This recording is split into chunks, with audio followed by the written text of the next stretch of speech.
SDM adalah salah satu faktor yang sangat penting, bahkan tidak dapat dilepaskan dari sebuah organisasi, baik institusi maupun perusahaan.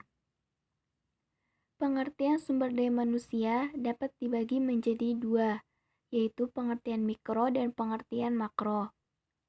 Pengertian sumber daya manusia secara mikro adalah individu yang bekerja dan menjadi anggota suatu perusahaan atau institusi dan biasanya disebut sebagai pegawai, buruh, karyawan, pekerja, tenaga kerja, dan lain sebagainya.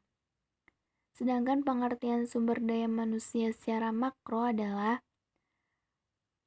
penduduk suatu negara yang sudah memasuki usia angkatan kerja, baik yang belum bekerja maupun yang sudah bekerja. Konsep sumber daya manusia terdiri dari dua. Yang pertama, kualitas sumber daya manusia, dan yang kedua, kuantitas sumber daya manusia. Aspek kualitas menyangkut jumlah tenaga kerja, yang kontribusinya kurang penting dalam pembangunan, bahkan dapat menjadi beban pembangunan sumber daya manusia bila kualitasnya rendah. Yang kedua, aspek kualitas menyangkut mutu sumber daya manusia, baik kemampuan fisik dan non-fisik atau kecerdasan dan mental spiritual. Oleh karena itu, untuk kepentingan akselerasi pembangunan, maka peningkatan kualitas sumber daya manusia merupakan prasyarat utama. Peran penting sumber daya manusia dalam pemasaran jasa. Kesuksesan juga sangat bergantung pada sumber daya manusia yang dimiliki. Apalagi dalam jasa, terjadi kontrak antara sumber daya manusia dengan konsumen secara langsung. Perusahaan juga harus mengantisipasi segala kemungkinan terjadinya permasalahan dalam pengelolaan sumber daya manusia, mulai dari tahap seleksi hingga proses manajemen sumber daya manusia yang lebih kompleks. Tingkat perhatian dan penekanan pada peran sumber daya manusia dalam jasa adalah sangat penting. Apalagi pada era globalisasi saat ini, di mana tidak ada batas mobilitas sumber daya termasuk sumber daya manusia. Peran penting sumber daya manusia dalam perusahaan jasa harus dibedakan untuk pengelolaannya lebih lanjut, yang pada umumnya dapat dikelompokkan atas contractors, modifiers, influencers, dan isolateds. Pengertian dan fungsi customer service.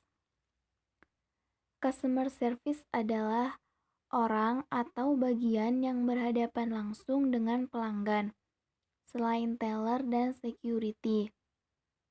Secara umum, pengertian customer service adalah setiap kegiatan yang diperuntukkan atau ditujukan memberikan kepuasan kepada nasabah melalui pelayanan yang diberikan seseorang.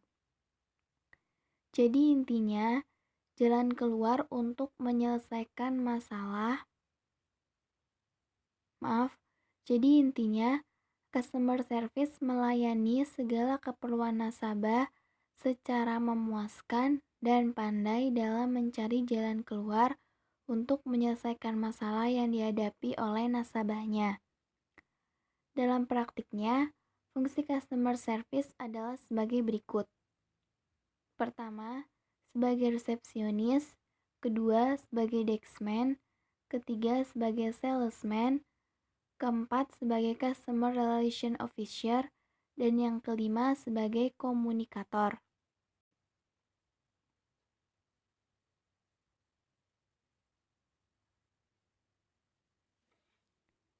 Dasar pelayanan dan prinsip customer service. Pertama, ada dasar-dasar pelayanan yang harus dipahami dan dimengerti seorang customer service. Pertama, harus berpakaian dan berpenampilan rapi dan bersih. Kedua, percaya diri, bersikap akrab dan penuh dengan senyum. Ketiga, menyapa dengan lembut dan berusaha menyebutkan nama jika sudah kenal. Keempat, tenang, sopan, hormat, serta tekun mendengarkan setiap pembicaraan.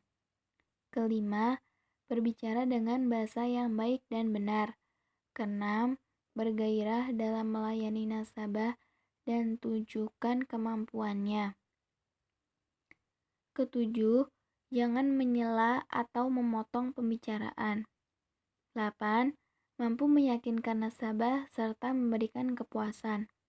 9. Jika tidak sanggup menangani permasalahan yang ada, mintalah bantuan. 10. Bila belum dapat melayani, beritahukan kapan akan dilayani. 11.